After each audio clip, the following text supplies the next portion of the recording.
hermanos, muy buenas tardes. Es un verdadero privilegio estar con ustedes y comenzar estas celebraciones de los 450 años de la Biblia de Casiodoro de Reina. Bueno, en esta tarde, como ustedes lo han visto en los programas, voy a comentar con ustedes acerca de la Biblia y de la Biblia en la Nueva España y en la historia de México. Bueno, a la llegada de Hernán Cortés, todos sabemos que viene acompañado de frailes franciscanos, llegan al puerto de Veracruz, bueno, lo que es ahora el puerto de Veracruz, y estos hombres vienen con una mentalidad tan sencilla como simplemente compartir con los habitantes de estos nuevos mundos el evangelio puro. Esta era la idea que ellos traían. No va a ser un proceso fácil, se inicia tratando de educar a los niños indígenas, que era lo más sencillo, sembrar en ellos la nueva religión y a través del canto y de obras teatrales y traduciendo a las lenguas indígenas la escritura. Al mismo tiempo que esto estaba sucediendo, los protestantes españoles como Casiodoro de Reina huían de los territorios españoles, buscando la libertad para poder traducir las escrituras al castellano. Decíamos que en sus primeros encuentros, y vean ustedes la primera diapositiva, la vamos a encontrar aquí en la Ciudad de México, precisamente en el centro.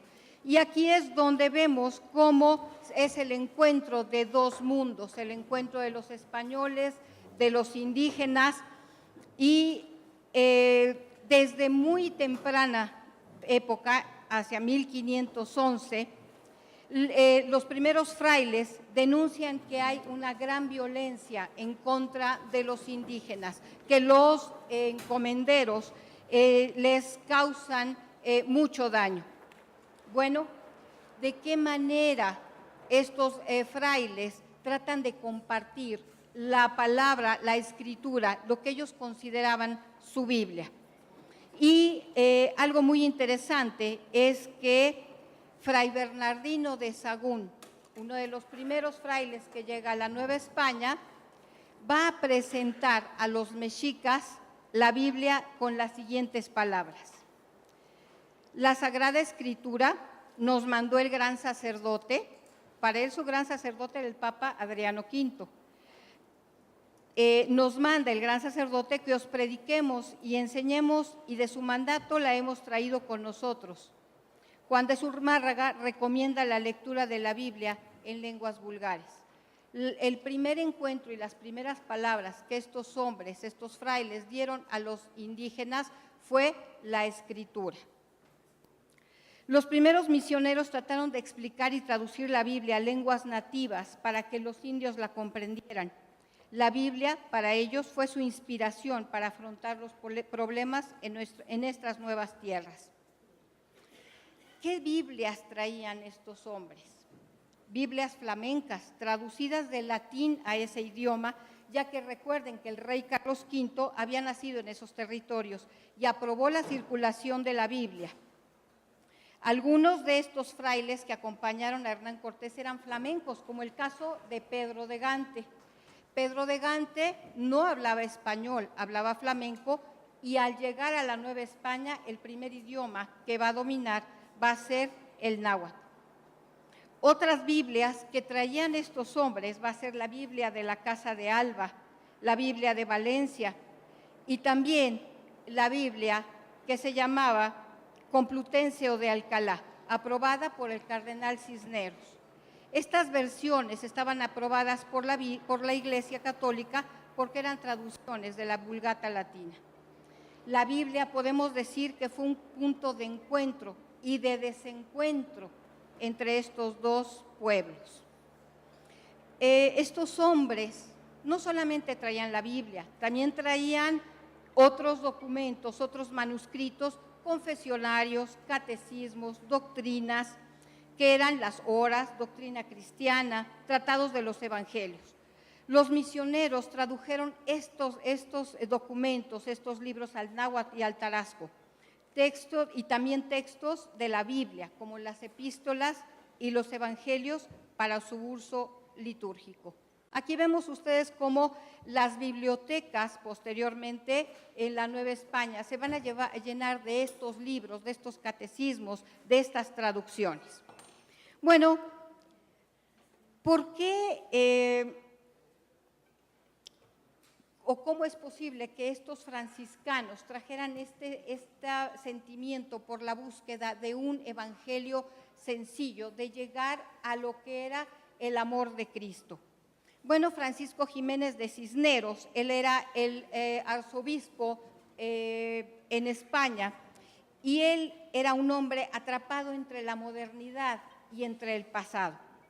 Él va a permitir la publicación de la Biblia políglota, y esto va a enfrentar a los franciscanos con el poder del Papa, sobre todo. El Papa no estaba de acuerdo en que los frailes, los sacerdotes, tradujeran la Biblia a estas lenguas y que enseñaran a los indígenas.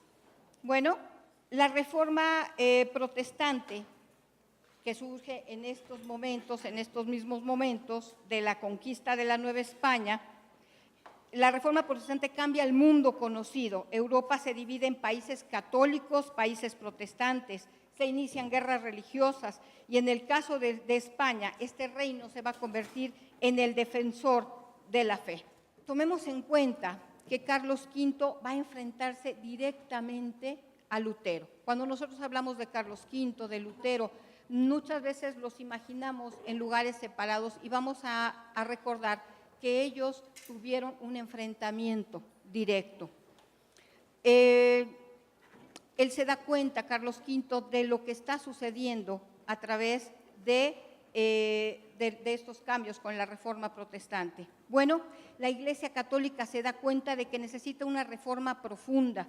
A partir de 1530, esta Iglesia busca convocar a un concilio en el cual se llegara a unificar lo que para los católicos significaba en cuanto a doctrina y en cuanto a sus creencias. En 1545 el Papa Paulo reúne el concilio en la ciudad de Trento, en Italia. Va a terminar este concilio hasta 1563. En este concilio se reafirman las tradiciones católicas, el purgatorio, las indulgencias, el culto a los santos, a las reliquias, la veneración de las imágenes, pero sobre todo se prohíbe la traducción de la Biblia al español. Tenía que estar traducida siempre al latín.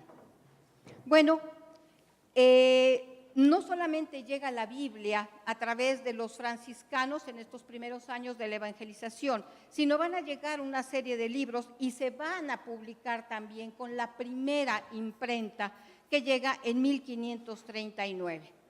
Va a haber 3 instituciones en España que se van a dedicar en cuerpo y alma a evitar que las ideas del protestantismo pasaran a estos reinos. Y van a ser el Consejo de Indias, la Casa de Contratación de Sevilla y la Inquisición. Estos van a ser los filtros que el reino español va a utilizar para la entrada de cualquier idea o doctrina contraria a sus intereses políticos, sociales y religiosos.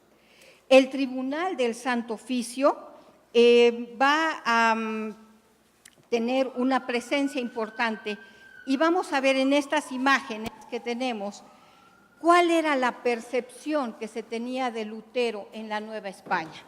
En Europa sabían quién era, lo podían escuchar, podían inclusive llegar a verlo, pero claro, en la Nueva España lo que va a pasar es una imagen de Lutero. Y esta imagen va a ser a un hombre al que se le atribuían todos los males del mundo. Representaba a Lucifer, era el demonio en persona. Todos sus escritos debían de ser destruidos. Y así decía el Santo Oficio: los herejes, enemigos de nuestra santa fe católica, pretenden con sus libros derramar sus falsas sectas y sembrar dichos errores entre católicos y en las nuevas tierras. Vean ustedes la imagen de la izquierda. Si ustedes ven en la parte inferior, hay algunas cabezas.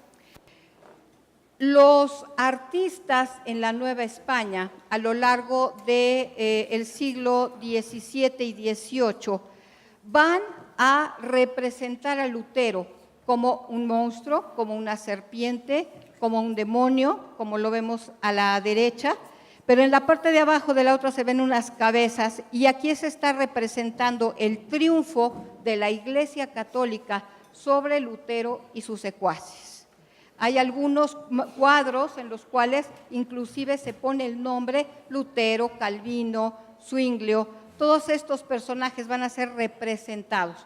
De tal manera que la figura de Lutero a lo largo de los 300 años de la dominación española va a significar la herejía, es Satanás, y había que detener a cualquier y de cualquier manera la entrada del luteranismo a la Nueva España. Bueno, mientras se llevaba a cabo el Concilio de Trento, el control sobre los libros que entraban a la Nueva España era muy severo. Ningún libro podía venderse o leerse sin un certificado, sin una licencia especial. El Real Consejo de Indias también tiene un papel importante en que no entraran estos libros o documentos a la Nueva España. Van a publicar un Catalogus Librorum Prohibitorum, en el cual había una lista detallada de todos los libros y sobre todo las Biblias que no podían pasar a estas nuevas tierras. Una de estas Biblias que va a estar prohibida va a ser la Biblia de Ferrara. Precisamente esta Biblia va a ser escrita en Italia, en Ferrara, porque la reina René de Francia era esposa del conde de Ferrara, de Italia, y era protectora de los protestantes. Siendo católica, ella era protectora de los protestantes. Entonces, esta Biblia, que inclusive había sido escrita por judíos cristianos, por supuesto era un libro terriblemente herético y había que detenerlo a toda costa. Pero los frailes y los misioneros que se encontraban aquí en la Nueva España estaban en contra de esto, porque ellos decían que la Biblia era la forma en la que ellos podían hablarle a estos habitantes, a estos hombres perdidos en la idolatría, perdidos en la adoración de tantos de sus dioses. Lo que va a pasar es que Roma y el rey de España les da 70 días a todos los frailes para que entreguen las Biblias que no estaban autorizadas por el rey o por Roma. Por fin termina el Concilio de Trento, dando como resultado la prohibición y traducción de la edición de la Biblia. Aún así decía que los católicos podían leer traducciones al español preparadas por autores católicos. Para este tiempo, Casiodoro de Reina se encontraba preparando la traducción y la edición del Antiguo y del Nuevo Testamento, viajando entre Basilea y Estrasburgo. 5 años más tarde, en 1569, se lleva a cabo uno de los sucesos más relevantes en materia de bibliofilia, es decir, la primera Biblia en español conocida como la Biblia del Oso. Esta traducción va a ser reconocida por protestantes y por católicos, laicos y religiosos, como una obra maestra de la literatura. Bueno, decíamos que los reinos de España y Portugal van a establecer una barrera comercial estricta. Hubo una vigilancia sobre los extranjeros que viajaban a la Nueva España a través de la Casa de Contratación de Sevilla. E inclusive se abrieron procesos inquisitoriales en contra de aquellos que traían cualquier libro que fuera o que se sospechara que fuera luterano, judaizante o inclusive traducido al español. En 1571 se establece ya de forma definitiva el Santo Tribunal de la Inquisición.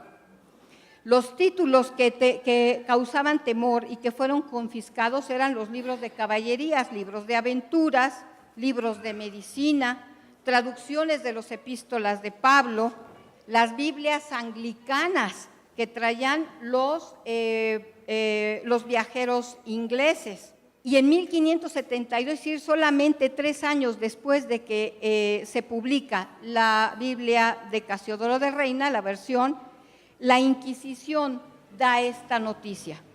Se ha impreso una Biblia en romance a contemplación y costa de unos herejes españoles, con intención de meterla secretamente en estos reinos, y sería cosa muy perniciosa que esta Biblia entrase en ellos.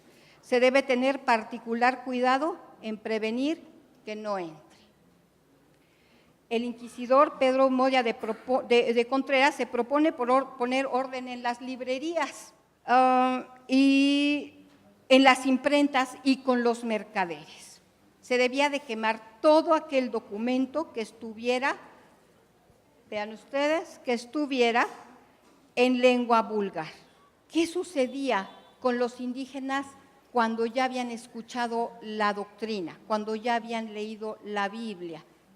Bueno, aquí tenemos que los obispos y los frailes viajaban de pueblo en pueblo en aquella época, en la Nueva España, viajaban de pueblo en pueblo y hacían visitas pastorales. Se dieron cuenta de que los indígenas aprendían de memoria los pasajes de la Biblia, porque como no tenían un sacerdote que estuviera con ellos constantemente, entonces ellos se veían pues en la necesidad de aprender. Esto fue terrorífico para la Iglesia Católica, de tal manera que se prohibió otra vez que se les entregara o que se les enseñara la Biblia a los indígenas, porque eran demasiado inteligentes y podían pensar. Bueno, ¿de qué manera se va a detener o se van a examinar las Biblias que venían en los barcos? Es interesantísimo, era un proceso tan complicado, y se les hacían 8 preguntas a los dueños de los barcos antes de bajar las cargas en el puerto de Veracruz. ¿De dónde salió? ¿Qué puertos había tocado? ¿De qué nación o religión era? Si se habían llevado ceremonias religiosas a cabo en el barco, si se había atacado la fe católica, si había mercancías de herejes y en especial si había Biblias. Pero va a haber un espacio donde la Inquisición no podía tener tanto control como lo tenía sobre los colegios, sobre los conventos, sobre las iglesias, que van a ser las bibliotecas particulares. Las bibliotecas particulares eran lugares exclusivos donde solo los dueños podían tener acceso. Y entonces estas bibliotecas es donde muchas ocasiones se podía encontrar libros que estaban en la lista de los libros prohibidos. Estas bibliotecas particulares podían ser heredadas y solamente que alguien denunciara al dueño de estas bibliotecas podía ser procesado, y entonces podía haber una expurgación, es decir, una búsqueda de todo libro que fuera herético, judaizante o luterano. En el siglo XVII, la Inquisición enfoca su interés en los judíos. Ya va a empezar a pasar digamos, la moda de Lutero, y ahora es sobre los judíos portugueses. Y, por supuesto, se van a hacer una serie de eventos en los cuales a los judíos se les va a quemar. Se les juzga por brujería, por magia.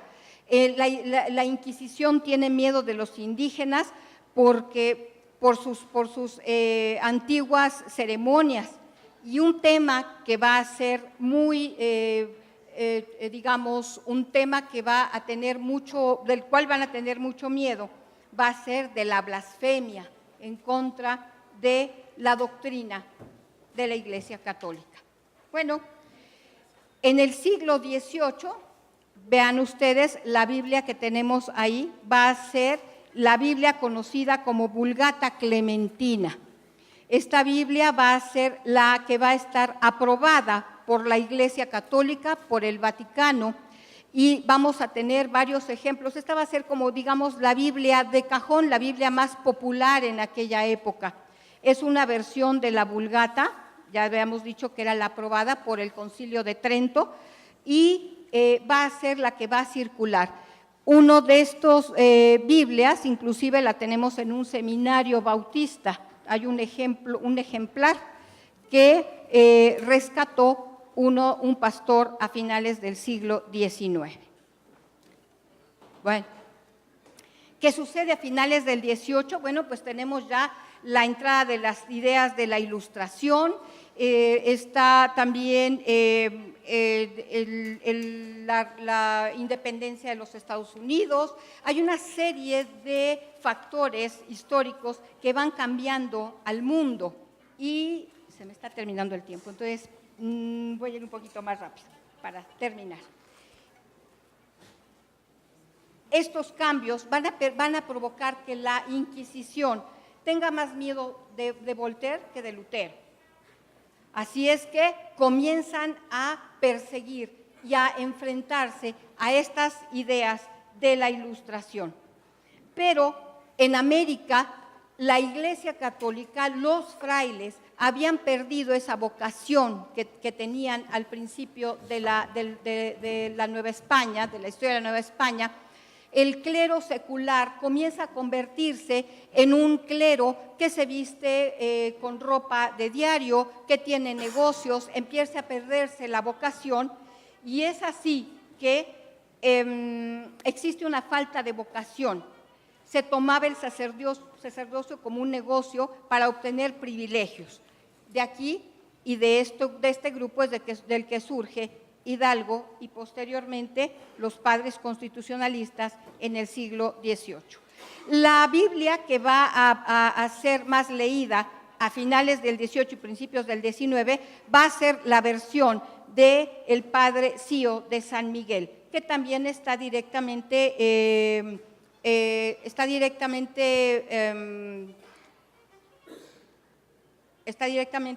con la está directamente relacionada con la versión de la Vulgata.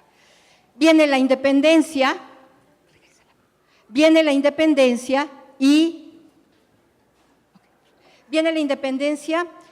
entran una serie de, al salir los españoles de la Nueva España, comienzan a llegar los extranjeros, ya los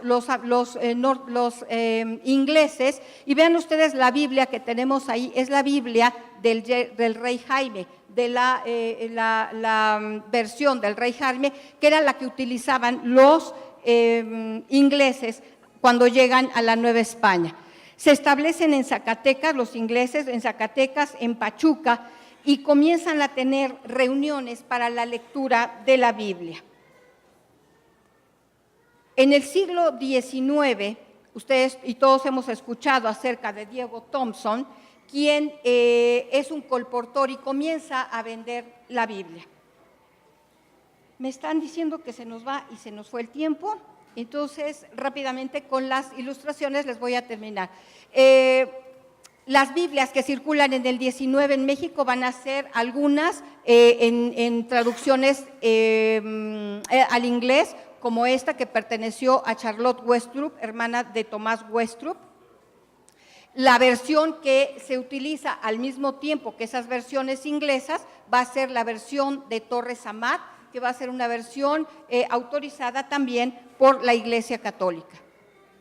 ¿Cuál fue la reacción de la Iglesia Católica a la entrada del protestantismo, a las leyes de reforma, a la ley de libertad de cultos? Pues va a ser una reacción y va a ser la escritura de estos libros en los cuales fundamentan el por qué la Biblia no debe de ser leída por el público en general, menos en español, sino simplemente en latín y a través de lo que la Iglesia decía.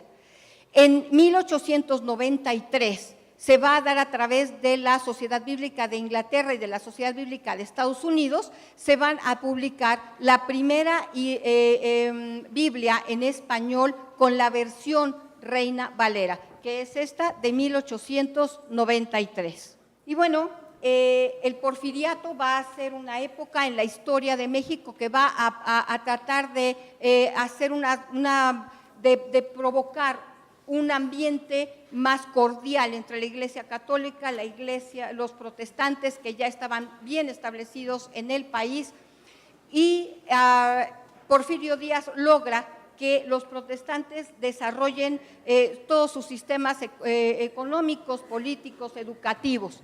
Al final del porfiriato se da estas elecciones democráticas en 1911, toma el poder el presidente Madero, y lo más interesante es que, aquí lo vemos, perdón, en la foto de abajo, una comisión de metodistas, presbiterianos, episcopales y bautistas, junto con la directora de la Casa Bíblica de Londres en México, le llevan un ejemplar de la Biblia al presidente Madero, le felicitan por haber llegado a la presidencia y le presentan su proyecto de trabajo, pero le entregan un volumen de la Biblia. La que sigue, por favor, y terminamos. Lo recibe en el castillo de Chapultepec, en el Salón de Embajadores, y las palabras del presidente Madero va a ser que él reconoce que solo a través de la lectura de la Biblia, del estudio de la Biblia, y que a los jóvenes se les enseñen las sabias palabras de la Escritura, México llegará a ser un país moderno, un país con cultura y un país en el que se pueda tener un gobierno en paz. Muchas gracias.